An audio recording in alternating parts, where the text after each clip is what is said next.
ಮಹಾತ್ಮರಿಗೆ, ಬುದ್ಧಿಜೀವಿಗಳಿಗೆ, ಸಂತರಿಗೆ, ಸೂಫಿಗಳಿಗೆ, ಮಹಾತ್ಮರಿಗೆ, ಶರಣರಿಗೆ ವಂದಿಸುತ್ತ ವೇದಿಕೆ ಮೇಲೆ ಇರ್ತಕ್ಕಂಥ ಎಲ್ಲ ಪೂಜ್ಯರಿಗೂ ಹಾಗೂ ವೇದಿಕೆ ಮುಂದೆ ಇರ್ತಕ್ಕಂಥ ಘನವತ್ವಾದಂಥ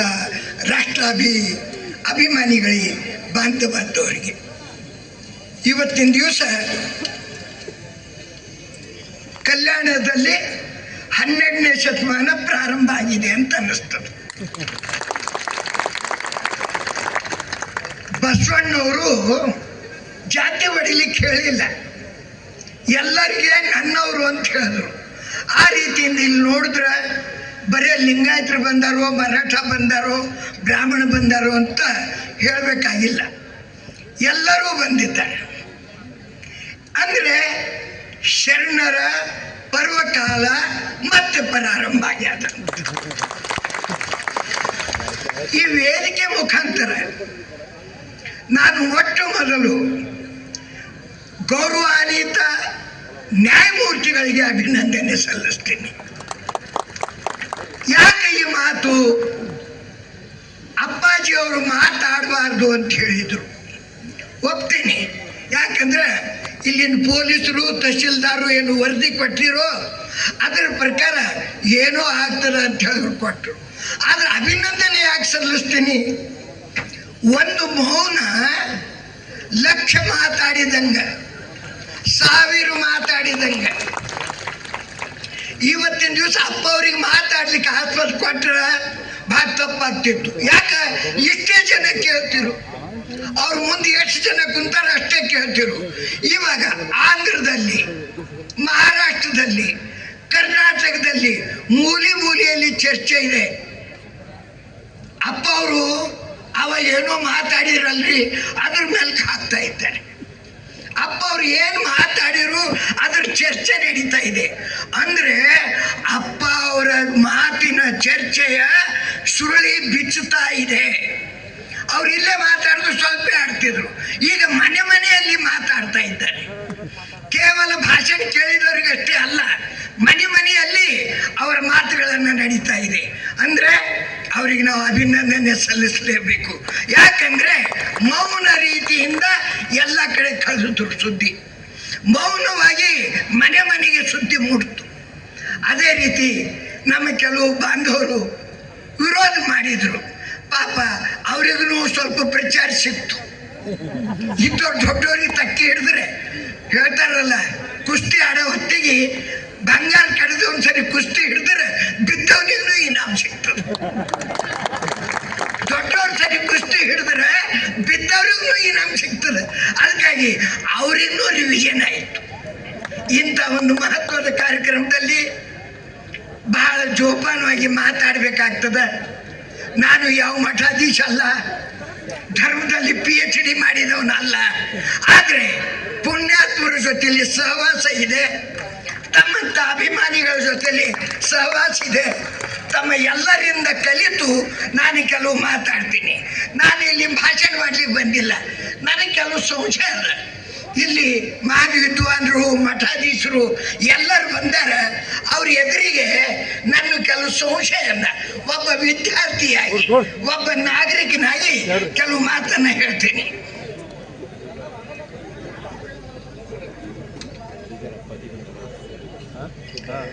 ನಮ್ಮ ದೇಶದಲ್ಲಿ ಧರ್ಮಕ್ಕೇನು ಕೊರತೆ ಇಲ್ರಿ. ಮನೆಯಲ್ಲಿ ಮಹಾತ್ಮರು, ಊರೂರಲ್ಲಿ ಮಹಾತ್ಮರು ಇದ್ದಾರೆ. ಆದ್ರೆ ಒಂದು ಎಲ್ಲಿ ತಪ್ಪದ ಅಂತಂದ್ರೆ, ದೇವರ ಬಗ್ಗೆ ಸರಿಯಾದ ಕಲ್ಪನೆ ಇಲ್ದಕ್ಕ, ಧರ್ಮದ ಬಗ್ಗೆ ಸರಿಯಾದ ಕಲ್ಪನೆ ಇಲ್ದಕ್ಕ ತಮ್ಮ ಸ್ಥಾನನೇ ಧರ್ಮ ಅಂತ ತಿಳ್ಕೊಂಡಾರೆ. ಧರ್ಮ ಅಂದ್ರೆ ತಾವು ಏನು ಹೇಳ್ತೀವೋ ಅದು ನಡಿಬೇಕು, ಅದೇ ಒಂದು ಧರ್ಮ ಅಂತ ತಿಳ್ಕೊಂಡಾರೆ. ಒಬ್ರು ಮಠಾಧೀಶರು ಏನಾದರೂ ಹೇಳಿದ್ರಂದ್ರೆ ಅದೇ ಧರ್ಮ, ಒಬ್ಬ ಸೂಫಿ ಏನಾದರೂ ಹೇಳಿದ್ರೆ ಅದೇ ಧರ್ಮ. ನಿಜವಾದ ಧರ್ಮ ನಾವು ತಿಳ್ಕೊಳ್ಬೇಕಾಗ್ಯದ. ಆ ಧರ್ಮವನ್ನು ತಿಳ್ಕೊಳ್ಬೇಕಾದ್ರೆ ನಾವು ವಿಚಾರ ಮಾಡಬೇಕು. ಇಸ್ಲಾಂ, ಬೌದ್ಧ, ಜೈನ, ಶರಣರು ಇವರು ಯಾರು ದೇವರಲ್ಲ. ಈ ಮಾತು ನಾನು ಸ್ಪಷ್ಟವಾಗಿ ಗಂಟೆಗೋಚ ಹೇಳ್ತೀನಿ. ಇವ್ರು ಯಾರೂ ದೇವರಲ್ಲ, ಇವ್ರು ಯಾರೂ ಧರ್ಮಸ್ಥಾಪಕರಲ್ಲ. ಎಲ್ಲರಿಗೂ ಆಶ್ಚರ್ಯ ಅನ್ಸೋದು, ಏನು ಹುಚ್ಚಿಡ್ದು ಏನು ಅಲ್ಲಿಯವರಿಗೆ ಇವರಿಗೆ ಧರ್ಮಸ್ಥಾಪಕರಲ್ಲ. ಹೌದು, ಧರ್ಮ ಹುಟ್ಟು ಮತ್ತು ಸಾವಿನ ಚಕ್ರದಲ್ಲಿ ಯಾರು ಬರ್ತಾರೋ ಅವ್ರು ಎಂಥ ಮಹಾಪುರುಷರಾದ್ರೂ ಧರ್ಮ ಸ್ಥಾಪನೆ ಮಾಡ್ಲಿಕ್ಕೆ ಆಗೋದಿಲ್ಲ. ಧರ್ಮ ಆಚರಣೆ ಮಾಡ್ತಾರೆ, ಧರ್ಮ ಪ್ರಚಾರ ಮಾಡ್ತಾರೆ, ಧರ್ಮನ ತಿಳ್ಕೊತಾರೆ. ಅದಕ್ಕಾಗಿ ಮೊಹಮ್ಮದ್ ಪೈಗಂಬರ್ ಆಗಲಿ, ಯೇಸು ಕ್ರಿಸ್ತರಾಗಲಿ, ಗೌತಮ್ ಬುದ್ಧರಾಗಲಿ, ಜೈನ ಮಹಾವೀರರಾಗಲಿ, ಶರಣರ ಸಂಪ್ರದಾಯನ ನಡೆಸ್ಕೊಂಡು ಬಂದಂಥ ಬಸವಣ್ಣವರಾಗಲಿ, ಇವ್ರು ಯಾರೂ ಧರ್ಮಸ್ಥಾಪಕರಲ್ಲ. ನಾವೆಲ್ಲ ಭಾರತೀಯರು. ಭಾರತ ಯಾಕೆ ನಾ ಈ ಮಾತು ಹೇಳ್ತೀನಿ, ಇವ್ರು ಯಾರೂ ಓಂ ಬಿಟ್ಟಿಲ್ಲ. ಜೈನರಿಗೆ ತಗೋರಿ ಓಂ ಬಿಟ್ಟಿಲ್ಲ, ಬೌದ್ಧರಿಗೆ ತಗೋರಿ ಓಂ ಬಿಟ್ಟಿಲ್ಲ, ಶಿಖರಿ ತಗೋರಿ ಓಂ ಬಿಟ್ಟಿಲ್ಲ, ಪಂಚಾಚಾರ್ಯ ತಗೋರಿ ಓಂ ಬಿಟ್ಟಿಲ್ಲ, ಶರಣರು ಅಂತ ಹೇಳೋರಿಗೆ ಕೇಳ್ರಿ ಅವರು ಓಂ ಬಿಟ್ಟಿಲ್ಲ. ಅಂದ್ರೆ ನೀವು ಬೇರೆ ಹೆಂಗಾಗ್ತೀರಿ? ಅಪ್ಪಗೆ ಬಿಟ್ಟಿಲ್ಲ, ಮಕ್ಕಳು ಬೇರೆ ಅಂದ್ರೆ ಒಲಿಗಳು ಬೇರೆ ಆಗ್ಯಾವಂತೆ, ಮನೆತನ ಬೇರೆ ಆಗಿಲ್ಲ.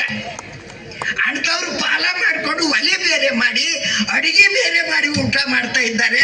ಧರ್ಮ ಬೇರೆ ಅಲ್ಲ, ಇದು ದೇವಿ ದೇವತಾಗಳ ಧರ್ಮ, ಪವಿತ್ರ ಭೂಮಿಯ ಧರ್ಮ. ಇಲ್ಲಿ ಎಲ್ಲ ಮಹಾತ್ಮರು ಇಲ್ಲಿ ಹುಟ್ಟಿದ್ದಾರೆ. ಯಾವಾಗ ಭಾರತ ಇತ್ತು ಆವಾಗ ಇಡೀ ಜಗತ್ತಿನಲ್ಲಿ ಯಾವುದೇ ರಾಷ್ಟ್ರ ಇದ್ದಿಲ್ಲ. ಅಮೇರಿಕ ಇದ್ದಿಲ್ಲ, ರಷ್ಯಾ ಇದ್ದಿಲ್ಲ, ಚೈನಾ ಇದ್ದಿಲ್ಲ. ಭಾರತ ಒಂದೇ ಇತ್ತು. ಇದಕ್ಕೆ ಜಗತ್ತಂತಿರು, ಅದಕ್ಕೆ ಜಗದ್ಗುರು ಅಂತ ಹೇಳ್ತಿದ್ರು. ಜಗದ್ಗುರು ಅಂದ್ರೆ ಎಲ್ಲ ಜಗತ್ತಿನ ಗುರುಗಳು ಅಲ್ರಿ. ಭಾರತ ಒಂದೇ ಒಂದು ಜಗತ್ತಿನ ಭೂಮಿ ಇತ್ತು, ಅದು ಇಲ್ಲಿ ನಡೀತಿತ್ತು, ಅದಕ್ಕೆ ಜಗದ್ಗುರು ಅಂತ ಬಂತು. ಇಲ್ಲಿ ಬರೋಣ ಮತ್ತೊಂದು ಪ್ರಶ್ನೆ ಬರ್ತದೆ. ನಾವು ಒಬ್ಬ ಪತ್ರಕರ್ತನಾದ ಕಾರಣ ತಲೆಗೆ ಮಾತು ಬೇರೆ ಹುಳ ಹೋಗ್ತಾವ. ಇವತ್ತು ಜಗದ್ಗುರುಗಳ ಲೆಕ್ಕನೇ ಕಡಿಮೆ. ಎಲ್ಲರಿಗೂ ಕ್ಷಮಾ ಕೇಳ್ತೀನಿ ವೇದಿಕೆ ಮೇಲೆ ಇದ್ದವರಿಗೆ. ಜಗತ್ತು ಒಂದು, ಗುರುಗಳು ಸಾವಿರಾರು. ಇವ್ರು ಯಾವ ಜಗತ್ತಿನ ಗುರುಗಳು? ಜಗತ್ತು ಒಂದು, ಸಾವಿರಾರು ಗುರುಗಳು ಜಗದ್ಗುರುಗಳು. ಆಮೇಲೆ ಮತ್ತೊಂದು, ಜಗದ್ಗುರು ಇದು ಯಾವ ಪೀಠದ್ದು ಒಂದು ಮಾತು ಹೇಳ್ತೀನಿ ನಿಮಗೆ. ನಮಗಿಲ್ಲಿ ಕರ್ನಾಟಕದಲ್ಲಿ ಒಬ್ಬರು ಜಗದ್ಗುರು ಪೀಠ ಬಿಟ್ಟುಬಿಟ್ರು. ಭಾರಿ ಸಂತೋಷ ಆಯಿತು. ಎಲ್ಲರೂ ಪ್ರಚಾರ ಪ್ರಾರಂಭ ಮಾಡಿದ್ರು. ನಾನು ಅಮೇರಿಕದ ಕತೆ ಹೇಳ್ತಾ ಇಲ್ಲ, ಅನುಭವದ ಕತೆ ಹೇಳ್ತೀನಿ. ಬೀದರ್ಗೆ ಬಂದರು. ನಾನು ಅವರಿಗೊಂದು ಪ್ರಶ್ನೆ ಕೇಳಿದೆ, ಮಹಾಸ್ವಾಮಿಗಳೇ ತಾವು ಜಗದ್ಗುರು ಪೀಠ ಬಿಟ್ಟು ಬಿಟ್ಟಿರಿ? ಹೌದ್ರಿ, ತ್ಯಾಗ ಮಾಡೀವಿ ಅಂದರು. ಭಾಳ ದೊಡ್ಡ ತ್ಯಾಗ ಮಾಡೀರಿ, ಕಬ್ಬಿನ ಕೊಟ್ಟು ಬಂಗಾರ ಕದ್ದೀರಿ ಅಂತ. ಜಗದ್ಗುರು ಪೀಠ ಇಲ್ರಿ, ಗೌತಮ್ ಬುದ್ಧರಪ್ಪಲಿ ನಾವು ಬಿಟ್ವಿ. ಒಂದು ಮಾತು ನೆನ್ಪಿಡ್ಬೇಕು, ಗೌತಮ್ ಬುದ್ಧರು ಅರಮನೆ ಬಿಟ್ಟು ಹೋದ್ಮೇಲೆ ಆ ಮನೆ ನೀರು ಕುಡ್ದಿಲ್ರಿ. ಅವ್ರ ತಾಯಿ ತೀರ್ಕೊಂಡ್ರ ಅರಮನೆ ಕಾಲಿಟ್ಟಿಲ್ಲ, ಶವವನ್ನು ಹೊರಗೆ ತಂದ ಮೇಲೆ ಸಂಸ್ಕಾರಕ್ಕೆ ಹೋದರು. ಅದು ತ್ಯಾಗ. ಆದರೆ ಎಲ್ಲಿ ನಾವು ನೋಡಿದಾಗ ಆ ಜಗದ್ಗುರುಗಳು ಏನು ಬಿಟ್ಟರಲ್ಲ, ಜಗದ್ಗುರು ಪೀಠ ಬಿಟ್ಟು ಶರಣಂತ ಹೆಸರು ಹಚ್ಕೊಂಡ್ರು. ನನಗೆ ಆಶ್ಚರ್ಯ ಆಯಿತು. ಜಗದ್ಗುರು ಅರ್ಹತೆ ಹೆಸರಲ್ಲ, ತಪ್ಪು ತಿಳ್ಕೊಳ್ಬೇಡಿ ಯಾರು.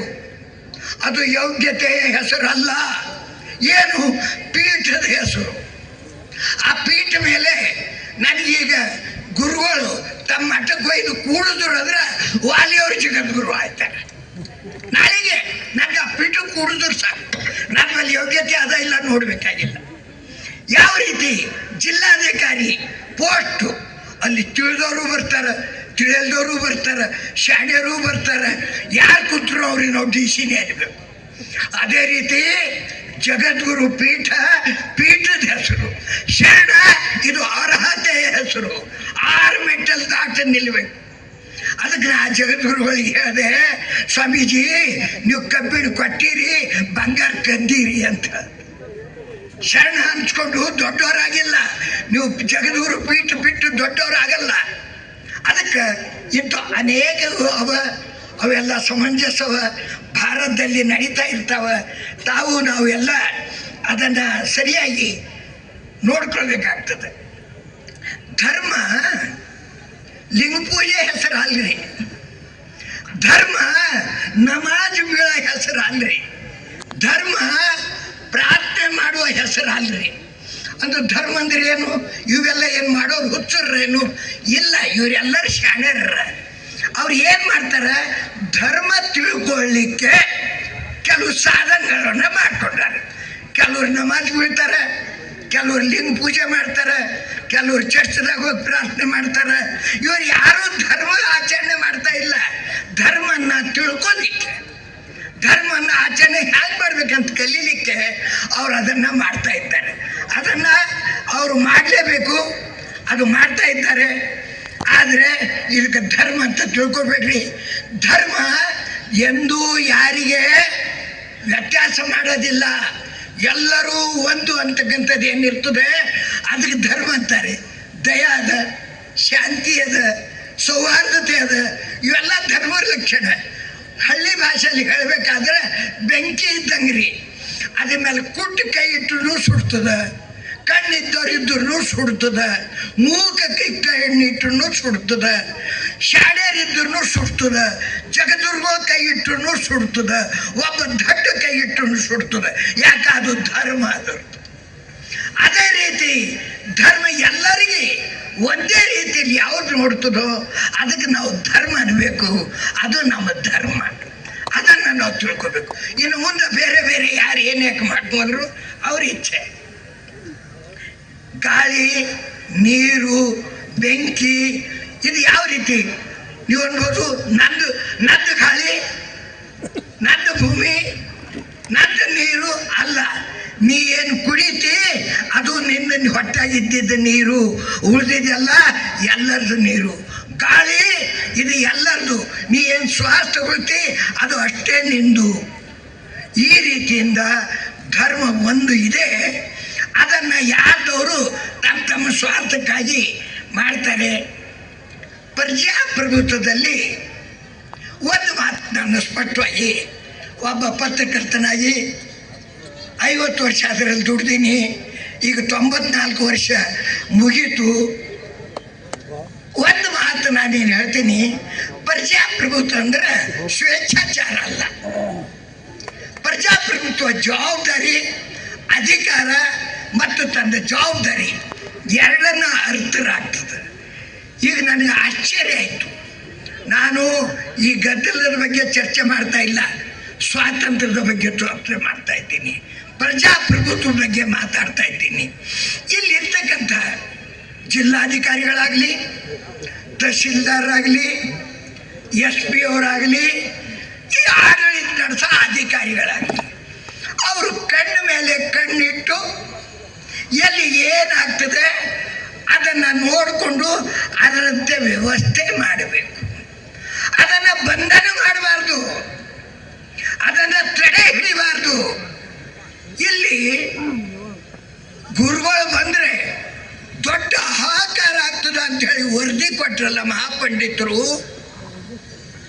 ಪೊಲೀಸ್ ಇಲಾಖೆಯವರೇ ಆಗಲಿ ತಹಶೀಲ್ದಾರೇ ಆಗಲಿ. ನಾನು ಟೀಕಾ ಮಾಡ್ತಾ ಇಲ್ಲ, ಸ್ಪಷ್ಟವಾಗಿ ಹೇಳ್ತಾ ಇದ್ದೀನಿ. ಅದಕ್ಕೆ ವ್ಯವಸ್ಥೆ ಮಾಡಬೇಕು. ಪೊಲೀಸರಲ್ಲಿ ಒಂದು ಜನ್ಮ ಕುಂಡಲಿ ಇರ್ತದೆ ರೀ. ಅವ್ರು ರಾಜಕಾರಣಿಗಳಾಗಲಿ, ಸ್ವಾಮಿಗಳಾಗಲಿ, ಮಠಾಧೀಶರಾಗಲಿ, ಅವ್ರ ಜನ್ಮ ಕುಂಡಲಿ ಅವನ್ನ ಇರ್ತದೆ. ಇಂಥ ಕಿಡಿಗೇಡಿಗಳು ಯಾರಿದ್ದಾರೋ ಅವರನ್ನು ರೌಂಡ್ ಅಪ್ ಮಾಡಬೇಕು, ಅವರನ್ನು ಹಿಡಿದು ಒಳಗಿಕ್ಕಬೇಕು. ಆದರೆ ಸ್ವಾತಂತ್ರ್ಯ ಇರ್ತಕ್ಕಂಥ ದೇಶದಲ್ಲಿ ಸ್ವಾತಂತ್ರ್ಯವಾಗಿ ಮಾತಾಡಲಿಕ್ಕೆ ಬಂಧನ ಆಗ್ತಿದೆ ಅಂದರೆ ಇವ್ರು ಯಾವ ಸೀಮೆ ಅಧಿಕಾರಿಗಳು ನನಗೇನು ಅರ್ಥ ಆಗ್ತಾ ಇಲ್ಲ. ನಾವು ಒಬ್ಬ ದಾರ್ಶನಿಕರು ಒಂದು ಮಾತು ಹೇಳ್ತಾರೆ, ಇದು ಸ್ವಲ್ಪ ಲಕ್ಷ್ಯ ಇಟ್ಟು ಕೇಳಿ. ಒಬ್ಬರು ದಾರ್ಶನಿಕರು ಒಂದು ಮಾತು ಹೇಳ್ತಾರೆ, ಅವನು ಏನು ಹೇಳ್ತಾನೋ ಅದ್ರ ಒಂದು ಶಬ್ದ ನಾನು ಒಪ್ಪೋದಿಲ್ಲ. ಅವನು ಏನು ಹೇಳ್ತಾ ಇದ್ದಾನ ಅದು ನಾವು ಒಪ್ಪೋದಿಲ್ಲ. ಆದರೆ ಅವನಿಗೆ ಹೇಳೋ ಅಧಿಕಾರಿ ಯಾರಾದರೂ ಮಠಕ್ಕೆ ಕಳಿಸಿದ್ರೆ ಅವ್ರ ವಿರುದ್ಧ ಹೋರಾಡ್ತೀನಿ ಅಂತ ಹೇಳ್ತಾರೆ. ಹೇಳ ಅಧಿಕಾರಿಕ ಮೊಟಕುಗೊಳಿಸಬಾರ್ದು. ನೀವು ಹೇಳಿದ್ದು ಒಬ್ಬರಿ ಅಥವಾ ಬಿಡ್ರಿ, ಅದು ನಿಮಗೆ ಬಿಟ್ಟಿದ್ದು. ಆದರೆ ಹೇಳ ಅಧಿಕಾರ ಏನಿದೆ ಅದನ್ನು ಯಾರೂ ಮೊಟಕುಗೊಳಿಸಬಾರ್ದು. ಮತ್ತೊಂದು, ನಮ್ಮ ಸರ್ಕಾರ ಭಾಳ ಶಾಣೆ ಅದ ರೀ. ಬಸವಣ್ಣವ್ರಿಗೆ ಲಿಂಗಾಯತ ನಾಯಕ ಅಂತ ಹೇಳಿಲ್ರಿ. ಇಲ್ಲೇನು ಬಸವಣ್ಣವ್ರ ಫೋಟೋ ಇಟ್ಟಿರಿ, ಬಸವ ತತ್ವವನ್ನು ತಲೆಗೆ ತುಂಬಿಕೊಂಡವರು ಸ್ವಲ್ಪ ಎಚ್ಚರಿಕೆ ನೋಡಬೇಕು. ಅವರಿಗೆ ಸಾಂಸ್ಕೃತಿಕ ನಾಯಕ ಅಂತ ಹೇಳಿದ್ದಾರೆ. ಸಾಂಸ್ಕೃತಿಕ ನಾಯಕ, ಲಿಂಗಾಯತ ನಾಯಕ ಅಲ್ಲ, ಎಲ್ಲರ ನಾಯಕ, ಎಲ್ಲ ಸಂಸ್ಕೃತಿಯ ನಾಯಕ.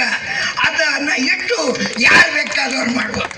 ನಾನು ಬಸವಣ್ಣವ್ರ ಫೋಟೋ ಇತ್ತು ಅಭಂಗಗಳು ಓದ್ಬೋದು, ನಾನು ಅದು ಇಟ್ಟು ಜ್ಞಾನೇಶ್ವರಿ ಓದ್ಬೋದು, ನಾನು ಅದನ್ನು ಇಟ್ಟು ಸ್ವಾಮಿ ವಿವೇಕಾನಂದ ಚರಿತ್ರೆ ಓದ್ಬೋದು, ಅದನ್ನು ಬಿಟ್ಟು ನಾನು ಸಿದ್ಧಾರೂಢರ ಪುರಾಣ ಓದ್ಬೋದು.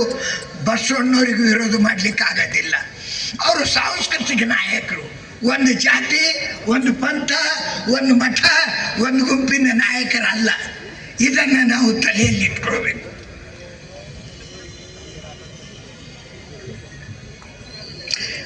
ಲಾಸ್ಟ್ ಟೈಮ್ ಆಯ್ತು ಕಾಣಿಸ್ತದೆ. ನಾನು ಹೇಳಿದ್ದು ಅವರು ಕೊಟ್ಟಿದ್ದು. ಒಂದು ಹೇಳ್ತೀನಿ, ನಮ್ಮ ದೇಶದಲ್ಲಿ ಸುಧಾರಣೆ ಆಗಬೇಕು. ಅದಕ್ಕೆ 2 ಮಾತನ್ನು ಮಾಡಬೇಕು. ಒಂದು 2 ಮಾತು ಹೇಳ್ತೀನಿ.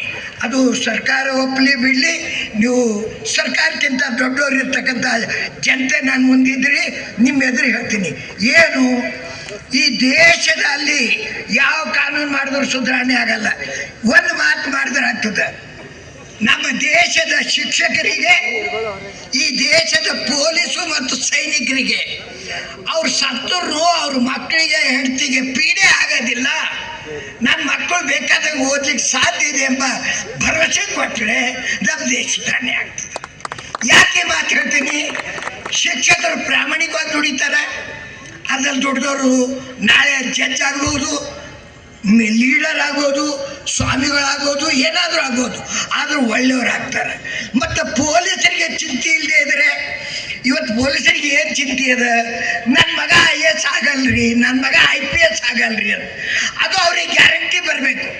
ನಾನು ಸತ್ತರೂ ಪರವಾಗಿಲ್ಲ, ಅರ್ಹತೆ ಇದ್ದರೆ ನನ್ನ ಮಗ SP ಆಗ್ತಾನೆ, IPS ಓದ್ತಾನೆ.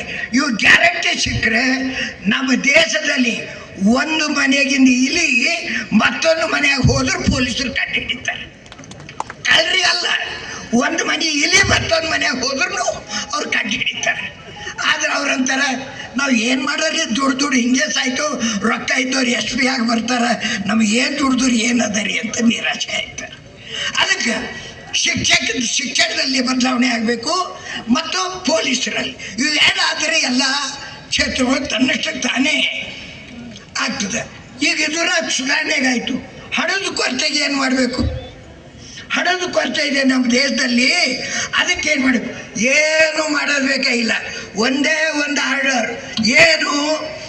MLA MP ಜನಪ್ರತಿನಿಧಿಗಳು 5 ವರ್ಷ ದುಡಿಸ್ತಾನೆ ಅವ್ರಿಗೆ ಪಗಾರ ಇರಬೇಕು, ಅವ್ರಿಗೆ ಪಿಂಚಣಿ ಬಂದಾಗ ಒಬ್ಬರಿಗೂ ಪಿಂಚಣಿ ಸಿಗಬೇಡ. ಅಷ್ಟು ಮಾಡಿದ್ರೆ ಅಬ್ಜೋ ರೂಪಾಯಿ ಉಳಿತವ್ರಿಗೆ ವರ್ಷಿಗೆ. ಅಬ್ಜೋ ರೂಪಾಯಿ ಕರಡು ಅಲ್ಲ.